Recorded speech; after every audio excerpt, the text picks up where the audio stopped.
The private dining room of Golden Dynasty's flagship restaurant had never felt so suffocating. Crystal chandeliers that usually cast warm light across hand-carved tables now felt harsh and accusatory. The same room where my grandfather had taught me the art of perfect dim sum was about to become the scene of my public execution. My name is Michelle Chen, and at 35, I was about to be voted out of the restaurant empire my grandfather had built from a single food cart in 1975. Now, with 15 locations across 3 states and annual revenues of $30 million, my cousins had decided it was time for a change in leadership. The numbers are clear. Thomas, my eldest cousin, declared from the head of the table, my grandfather's seat. Michelle's insistence on premium ingredients and traditional preparation methods is killing our profit margins. I sat quietly, watching my family members avoid my gaze. Aunt Helen, my father's sister, was practically vibrating with poorly concealed satisfaction. She'd been pushing her children, Thomas, Richard, and Anna, toward this coup for months. Our food cost is 45% higher than industry standard, Richard added, sliding glossy charts across the mahogany table. All because of Michelle's outdated policies. Outdated policies, like sourcing authentic ingredients from verified suppliers, like maintaining the rigorous cleanliness standards my grandfather had instilled, like treating our staff with respect and paying them fairly. The new supplier I've found, Anna chimed in, can cut our costs by 60%. Same products, just more economical.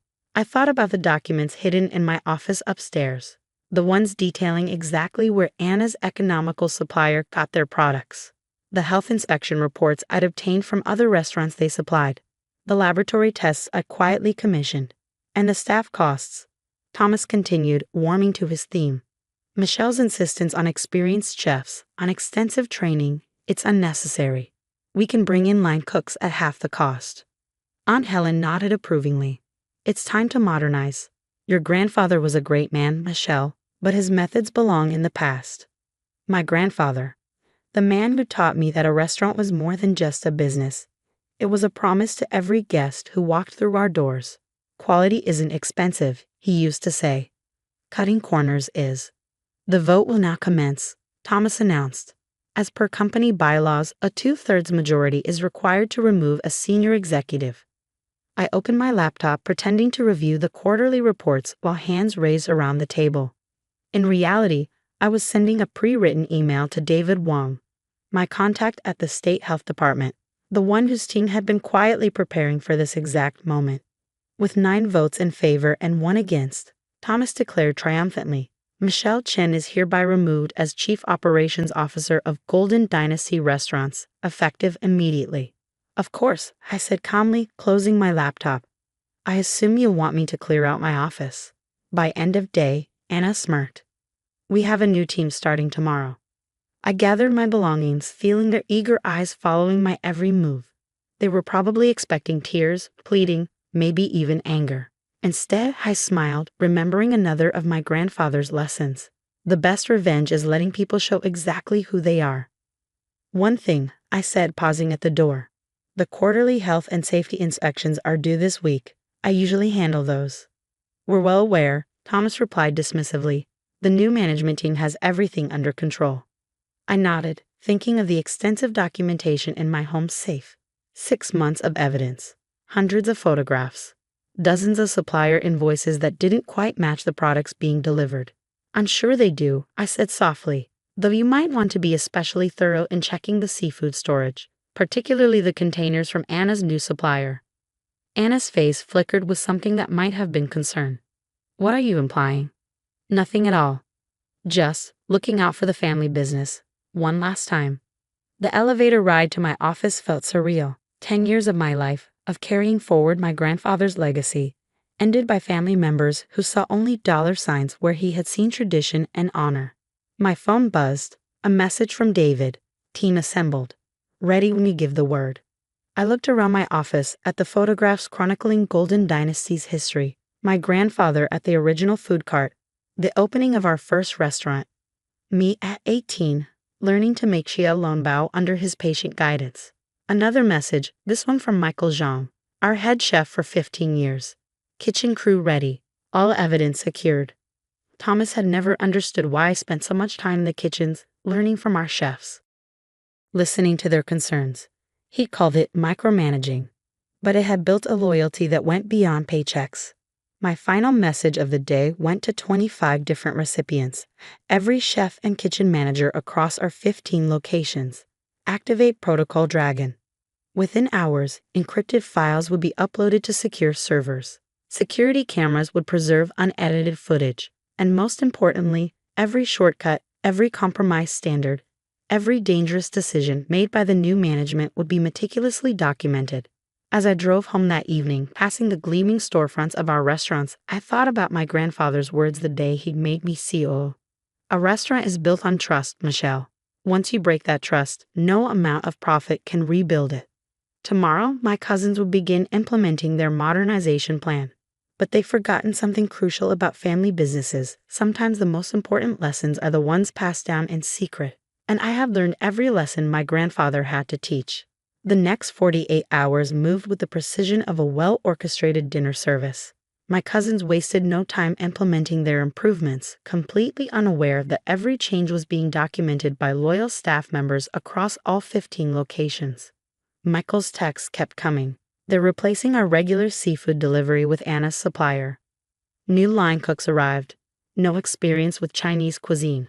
They're telling us to maximize the ingredient yield by pushing expiration dates.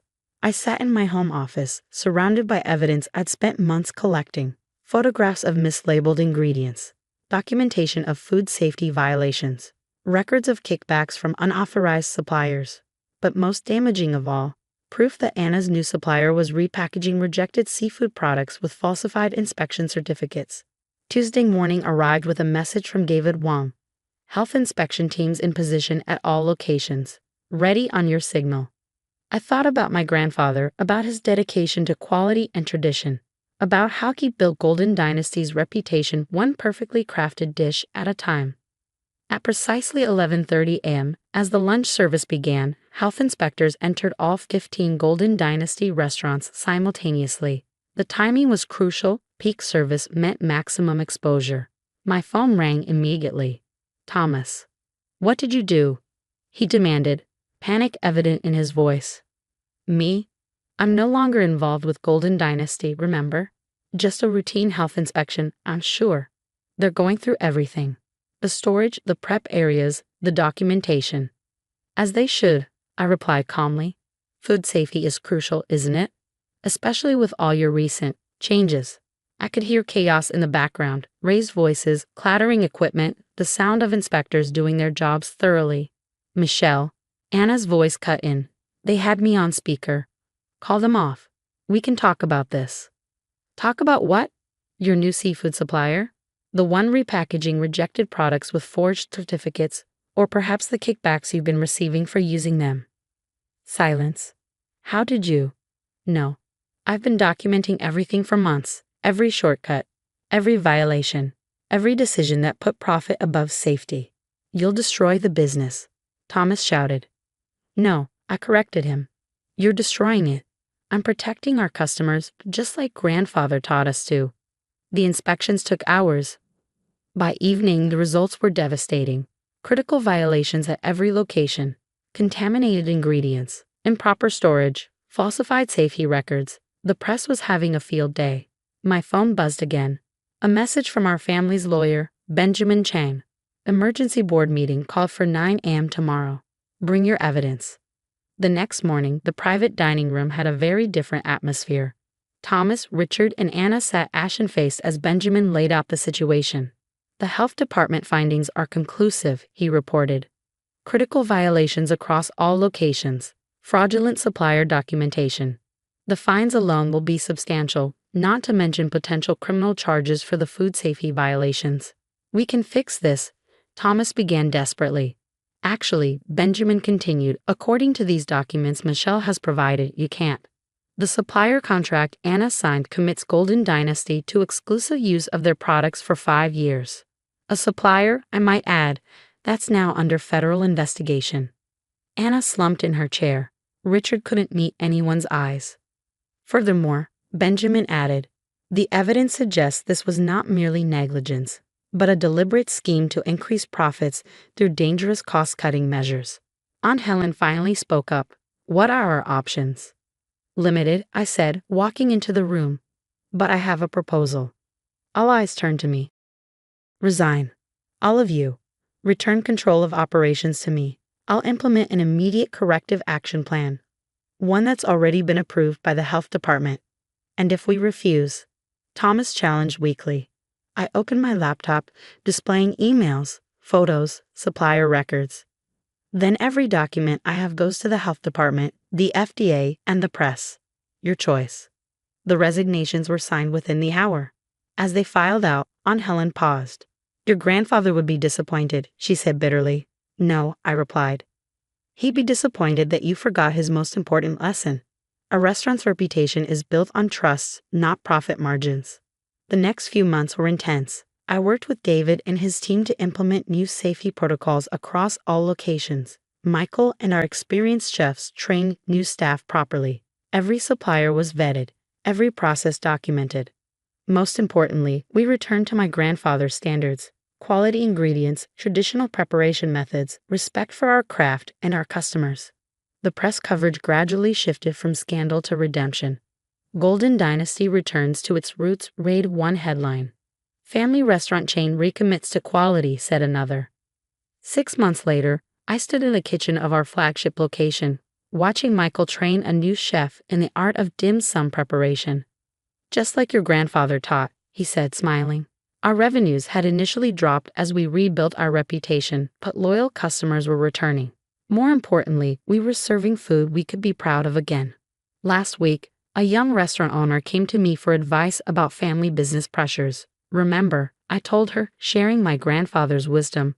A restaurant isn't just about profit. It's about trust, tradition, and doing things right even when no one's watching. The private dining room, where I was voted out now, hosts our chef training programs. The chandelier light falls on students learning our traditional recipes, understanding why every detail matters.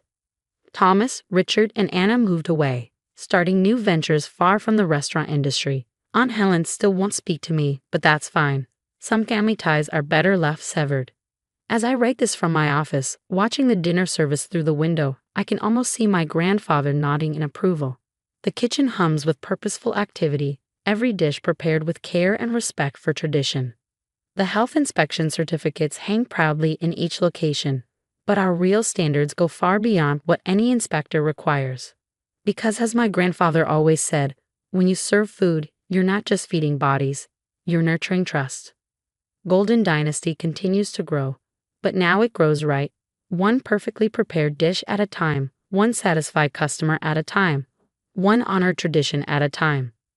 And in the end, that's the greatest profit of all, knowing that we've stayed true to the legacy of quality and integrity that my grandfather built, one food cart at a time. Every morning, before the restaurants open, I walk through the kitchens just like he used to do, checking standards, greeting staff, ensuring everything meets the level of excellence he taught me to maintain.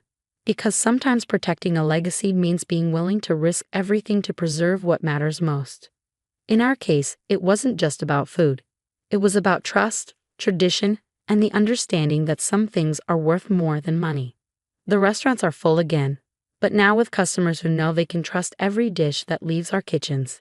And in the end, that trust, just like my grandfather always said, is worth more than any profit margin my cousins could have achieved.